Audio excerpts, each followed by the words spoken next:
And now to the other side of this two-year bloodbath. For Israeli hostage families, new fears after Israel's attack on Hamas negotiators in Qatar, that remaining hostages could be killed in revenge. A new documentary, Holding Liat, shows just how deep a torment these families have endured since October 7th. It follows the family of Liat Benin Atzili, who goes through all the stages of grief as they fight relentlessly for her return. Here's a little bit of a clip. There's no way of knowing how much longer this is going to go on. Who's holding her? Is she in a house? Is she in a cave? Is she being fed? Does she have her glasses? The longer it takes, the harder it is to stay positive. There's no guarantee that either of them are cutting out of this alive.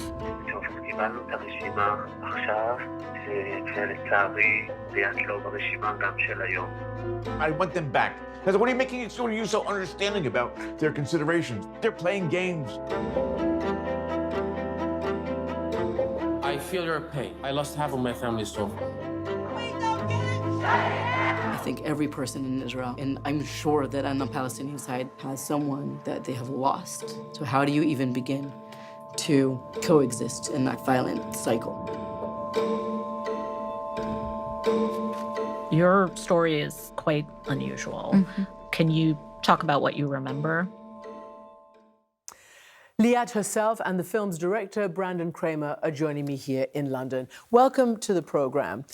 It is such an interesting film. I'm going to get to your tragedy in a moment, but as a film, I don't know, what did you think even of that clip? Because they get your parents, your sister, even some of your children, and warts and all. I mean, Brandon captured it, warts and all, no sugarcoating, you know, the arguments, the tensions, the differing views about what was going on with you.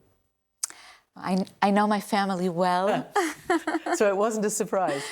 It wasn't. They told me a lot of what had happened while I was away, but still seeing it for the first time on film, it was very, very emotional and funny, and I was like crying and laughing, and it just all of a sudden everything came to life, and I sort of got a deeper understanding and appreciation of what my family had been through and what they'd done. Yeah, and I mean, you endured a tragedy. You endured 50-plus days of captivity. You were released in one of the deals that was struck actually to return hostages. But your husband did not make it. And you had to come back to face that knowledge as well. Mm-hmm. Yeah, obviously that was the most difficult thing. There's a part in the movie where I addressed that. And that was also very difficult for me to see again. I didn't remember feeling that way. I say that I can't deal with the fact that on the day that I returned, we still thought that he might be alive and that he was being held hostage. We found out that a day later that he'd been killed. So that's been very challenging to deal with that. While you take a moment, let me ask you, Brandon. Aviv was killed. You somehow got this family to... I want to know the mechanics of how you managed to get inside the family in such an intimate and real-time way as they were, you know, desperately seeking, you know, solutions to their daughter's plight and their son-in-laws. Yeah, I mean, I'm very close with Liat's family. I've known them for over 20 years. And, you know, a week after Liat and Aviv went missing, Liat's father, Liat's son, and Liat's sister all came to Washington, D.C., where my brother and I are documentary filmmakers.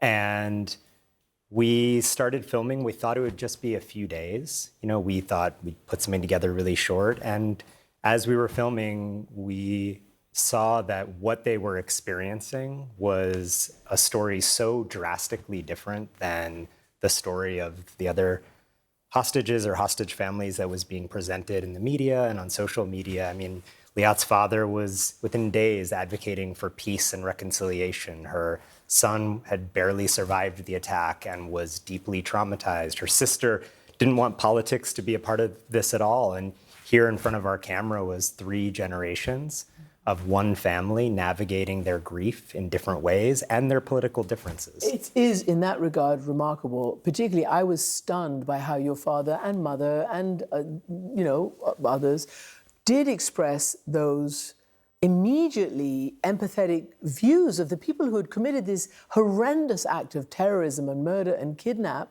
against you. Obviously, they weren't sympathizing with the perpetrators, but in general, with the Palestinian cause and rights. It's very hard even to talk about that today, 2 years after, for many Israelis.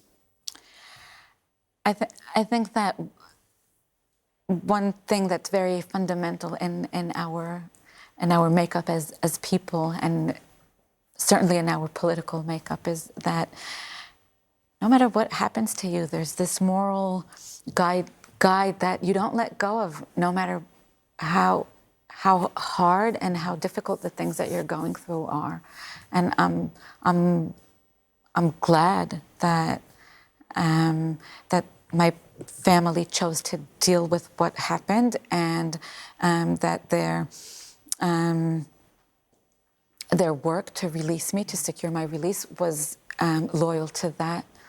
You know, I'm going to play a little clip that emphasizes that in real time and in real life when you were, starting this journey with the family. So this is your father, the father, who is in Senator Chris Van Hollen's office, and he's talking about desperately wanting information and movement on his daughter and son-in-law, and he expresses the day after wishes as well. In the name of my daughter and her husband, as part of the hostage release, I think the most important message after this is all over is the question, now what? Reconciliation with the Palestinians is probably the single most important thing that can actually affect a change for the better in the long run. Again, Brandon, I don't know about you, but for me that's humbling. Yeah, I mean, look, watching Yehuda, watching Liat, we didn't know that Liat was going to come out when we started making this film. And when she was released, we didn't know how you would feel. And, the empathy that you've expressed, obviously, toward the hostages that are still in Gaza, but also toward Palestinians that are suffering. For me as a filmmaker and a storyteller, it was a profound thing to document the story of somebody that has suffered what you've suffered. 54 days in captivity, losing your husband, and still emerging with the ability to look on the other side of the fence and care. Liat, tell us, it's documented in the film, obviously, and it's some of the most compelling testimony as well, how you survived. What happened when you were ripped from your house? Your son was still there. You didn't know what had happened to your husband because he was a first responder. In the end, he didn't survive. Where were you taken, and how were you treated for those 54 days? I was taken to Khan Yunis, which is a city in the Gaza Strip, and I was taken to the home of one of the people who'd kidnapped me from my home, and I met his family there, and I think they were a little bit surprised that their son came back from wherever with this woman, and they treated me very well. I think it's still an unusual story. A lot of the other hostages obviously weren't treated as well, and we've seen terrible pictures and heard horrible stories about what other people have gone through, but I was incredibly lucky in that I was treated well by this family, and then also when I was transferred to other people, they also managed to provide basic needs, and they saw that as part of their, their job in guarding me and another woman who I was with. They kept saying that it was their job to keep us healthy and to keep us well until we were released in a deal. So a lot of luck on that. A lot of luck. Yeah. A lot of luck in a terrible situation. Yeah. Did you get the impression that they didn't know about the operation? They knew about the operation, but I did get the impression that they didn't understand to a full extent what had happened. And did you have sort of religious or political discussions? Yeah. Well, we were Yeah. Four people in an apartment, and they weren't hostile towards us, and they were interested in talking. And also, I was very curious about. I mean, when I stopped being afraid, I let my curiosity about life in the Gaza Strip, I let that go, and I just asked them all these questions. Yeah, asked all the things that had always interested me about life there. We'll get to that in a moment, because the end of the film is just remarkable about your view of life there. But while this was happening, and Liat was in this condition inside, you were outside now, filming her parents in DC, as we've seen, and also at home inside Israel. So the second clip I want to play is of actually Liat's sister, and she goes to visit two Congress people as well, but she has a much different attitude to your father. Let's play it. I hate this, really. I don't like asking for help. I think also everybody that we've met with is doing all they can, so I'm not exactly sure what the point is. I mean, I'll do it, you know, because if it's for my sister, I'll do it. But it's just not my preferred way of helping. I mean, she's a firecracker. She's also a reluctant warrior in this case. Give me a deeper sense of what you learned about Liat's sister. Well, I mean, Liat's sister is an incredible person, an incredible sister dedicated to you. And I think for me, what was so interesting was her relationship with her nephew and with her father. You know, being able to, they're in the absolute worst days of their entire life. This is, days after Liat and Aviv are missing, and they opened up their lives to myself and our camera, which is an incredibly difficult thing to do. I mean, we're literally sleeping on the floor outside their hotel room, so we can film the 2 a.m. phone calls that they're getting from the IDF. We're filming conversations between a father and a daughter disagreeing about how to get Liat home and their political differences, which is a very sensitive thing. And I think, these kind of fractures and disagreements happen with families all over the world. The difference for them was that Liat and Aviv's lives were on the line. And so instead of keeping those differences apart, they were forced to confront them. And my hope is with this film, it allows audiences to bear witness to people dealing with grief in different ways and confronting those differences. And also, you even got into bedrooms. I mean, there's a scene with, your father and mother on a bed having a bit of an argument as well. Again, it's just so intimate and so utterly revealing. When you saw this, so when you came out, that was also amazing, the scenes of the reunion. You were, embracing obviously everybody, including your children.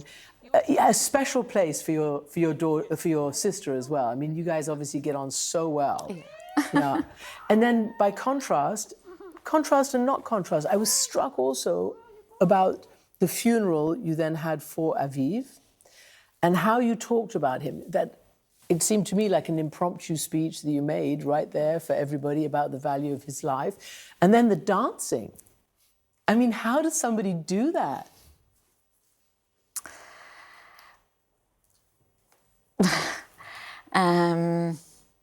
Aviv, I think it's evident in the movie. He's a wonderful and very, very special person.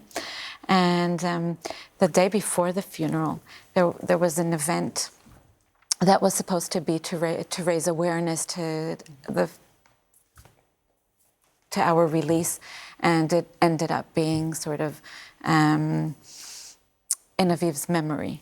And my oldest son, Ofri, read something that he wrote on that occasion, and he said something about Aviv being the worst dancer in the world. So you got everybody to dance. Yeah, so that it was just, and Aviv and I had a lot of discussions about death, and we decided on the music that we wanted played at each other's funerals.